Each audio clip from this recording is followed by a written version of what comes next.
Let me look on you with my own eyes.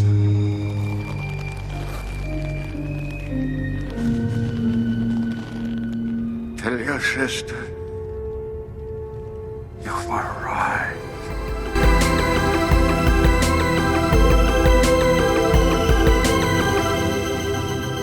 Welcome back to the VR Cauldron.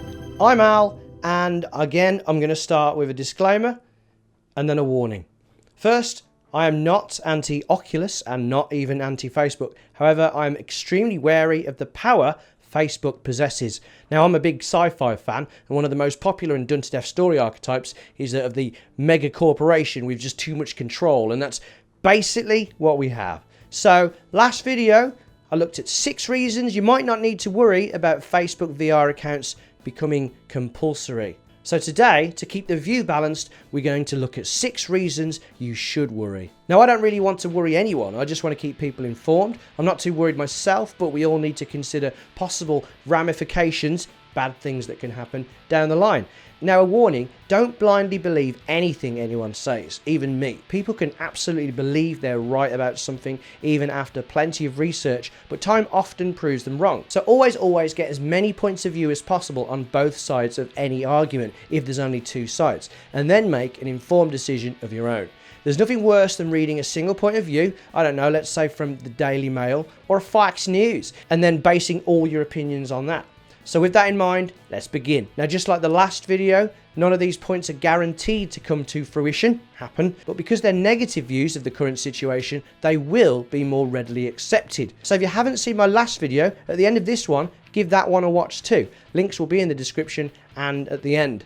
So, number 1. The first reason you might need to worry about Facebook VR accounts is the fact that we, as early adopters, and I'm talking about anyone who has a VR headset right now, are not the people that Facebook are hoping to attract to their platform.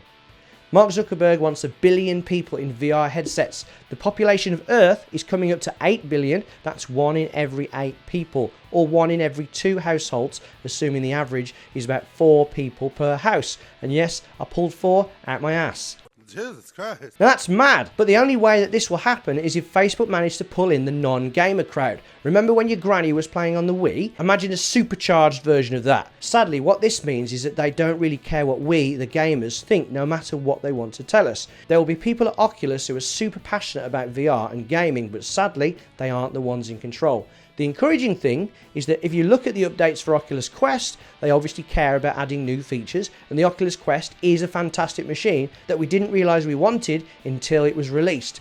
There's a lot of cool stuff that Oculus will want to do, and in the main, they'll be able to do it, but there's always going to be that blue and white guiding force pulling the strings in the background. Even so, they still need us to like their headset. After all, if there comes a point where Auntie Maud has to choose a headset to play VR chat, then it's us who'll be giving the advice. Point 2 is the potential loss of amazing apps such as Virtual Desktop, and in particular, the ability to enjoy wireless PC VR on the Quest.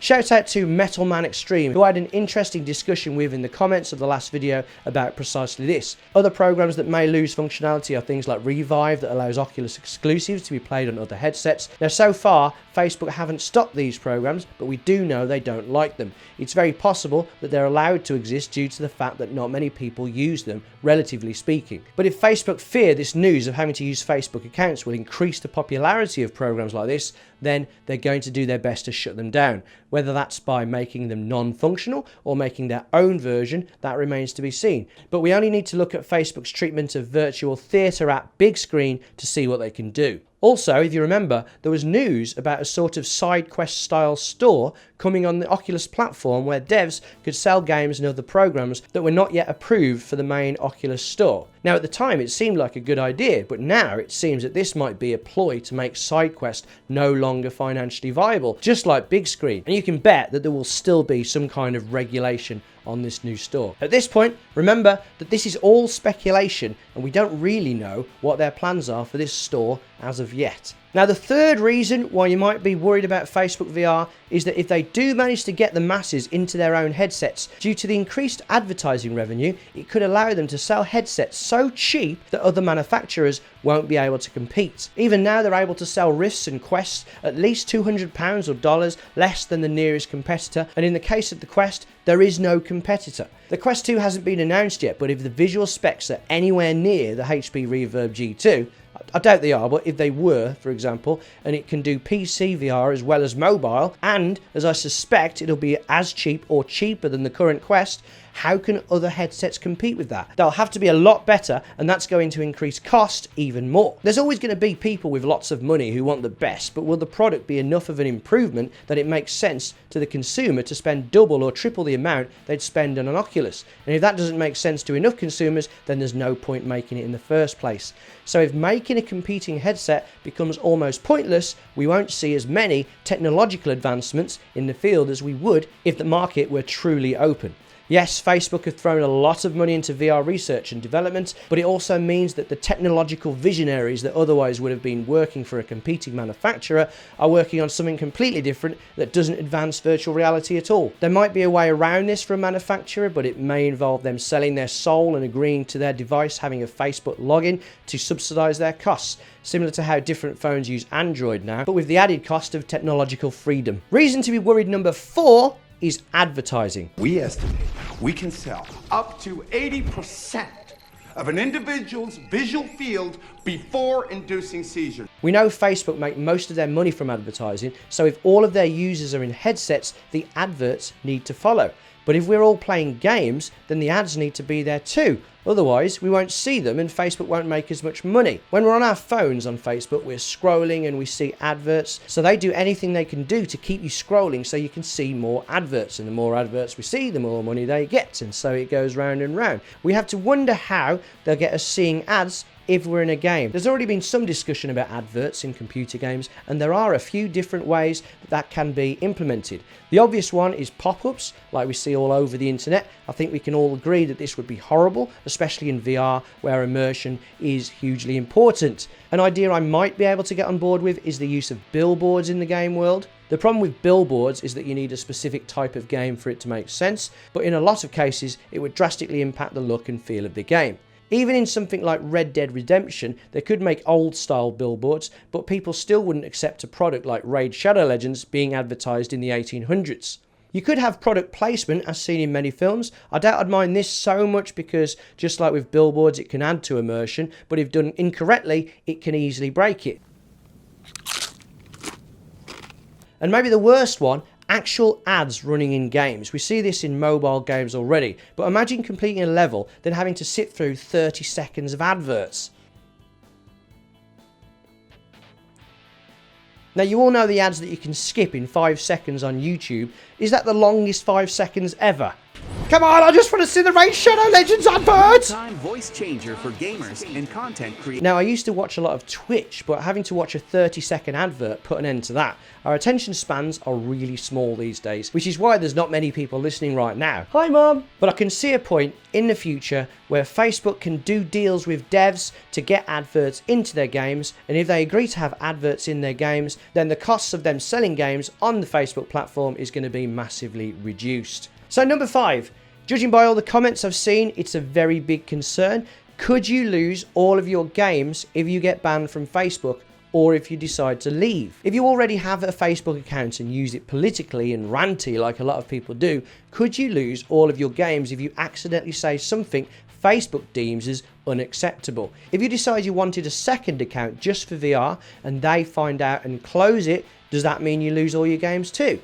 They also reserve the right to change their policy at any time, so you might sign up now whilst you agree with it, or at least you can just about accept it, but what happens when they make a change that you disagree with? Are you going to lose all of your games then? All questions that really do need answering. So, number 6, the big one. Privacy. When you sign up for a Facebook account, you have to agree to their terms of service. Most people don't even read this. Where things really get interesting is actually their data policy. And then the data policy also includes their cookie policy. For example, they obviously have all the data you provide, like where you work, your date of birth and all that, but they can access a lot more without you knowing. This is all intended to improve your Facebook experience by allowing them to tailor content towards your interests. That all makes sense because if we see ads that interest us, they get more clicks and that makes Facebook more money. This is what keeps Facebook free and is also what allows them to sell their VR headsets so cheap. They know what pages, groups, hashtags and people we interact with, so they can use our data to tailor their experience too. I wouldn't say this is too shocking so far, and when I read it, I pretty much expected that they'd be able to do that. They do know our billing and banking account details from when we make a purchase on Facebook, but again, you'd expect that from any online store. Now they can track what they call your device attributes. Now this is where it actually gets really interesting. Device attributes, this is from the actual terms. Information such as the operating system, hardware and software versions, battery level, signal strength, available storage space, browser type, app and file names and types and plugins. So they know the name of any file you have on any device that you use to access Facebook. Now I use all my devices to access Facebook, so they know every single file name I have on all of my devices. Now personally, I don't really have anything to worry about, and that will be the same for most people, but it does seem a bit unnecessary. They also know our device operations. Information about operations and behaviors performed on the device, such as whether a window is in the foreground or the background, or mouse movements, which can help distinguish humans from bots. So that's great, they know that we're human. Be wary of the examples that they give, and when they say such as. A such as serves the purpose of guiding our thinking in a particular direction, away from another reason they might have for utilizing this ability. I don't know about you, but the mouse cursor thing immediately made me think about eye tracking. Not only do they know what we click on, but they also know what we might consider clicking on. Obviously, on a touchscreen phone, we have no mouse cursor, but we do have a front-facing camera. They have access to that camera too, so do they know where my fingers are? Back to eye tracking. One of the worries that people have with eye tracking, even though it hasn't been implemented yet, is that they will know what grabs our attention when we look at it. So when you're having a nice game of Trouble in Terrorist Town on Pavlov and an advert for She-Ra on Netflix pops up, suddenly the paranoia jumps to a whole new level. By the way, if it did pop up, it's probably my fault. It's really good. They also know your identifiers from any other accounts, apps or games that you use. So sorry Morpheus, they know who you are now, Gary Tomlinson. So they have that separate cookie policy that basically says they're allowed to access your cookies, which means they know what you've been doing on any website you visit. Now think about the websites you visit. There's eBay, online banking, PayPal.